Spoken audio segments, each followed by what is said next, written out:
Anchor point tool, default shortcut shift C.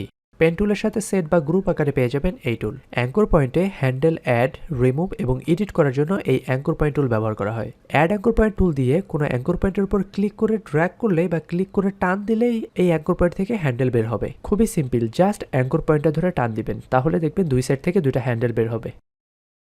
আর handle remove করার জন্য just একবার click করবেন, অর্থাৎ যেসব অ্যাঙ্কর পয়েন্টে অলরেডি হ্যান্ডেল রয়েছে সেই অ্যাঙ্কর পয়েন্টে অ্যাঙ্কর পয়েন্ট টুল দিয়ে একবার ক্লিক করলেই হ্যান্ডেলগুলো রিমুভ হয়ে যাবে।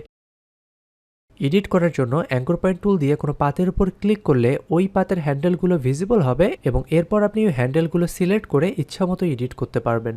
মজার বিষয় হচ্ছে আপনি ডিরেক্ট সিলেকশন টুল দিয়েও অ্যাঙ্কর পয়েন্টের হ্যান্ডেলগুলো মুভ করতে পারবেন, কিন্তু সেক্ষেত্রে অপোজিট সাইডের হ্যান্ডেলটাও মুভ হবে, অর্থাৎ একটা মুভ করলে অপোজিট সাইডেরটাও মুভ হবে। কিন্তু অ্যাঙ্কর পয়েন্ট টুল দিয়ে আপনি যেটাকে মুভ করবেন শুধু সেটাই মুভ হবে, অপোজিট সাইডেরটা আর মুভ হবে না। এছাড়াও আপনি কিবোর্ড থেকে শিফট প্রেস করলে শুধুমাত্র 45 ডিগ্রি অ্যাঙ্গেল পর পর হ্যান্ডেলগুলোকে মুভ করাতে পারবেন।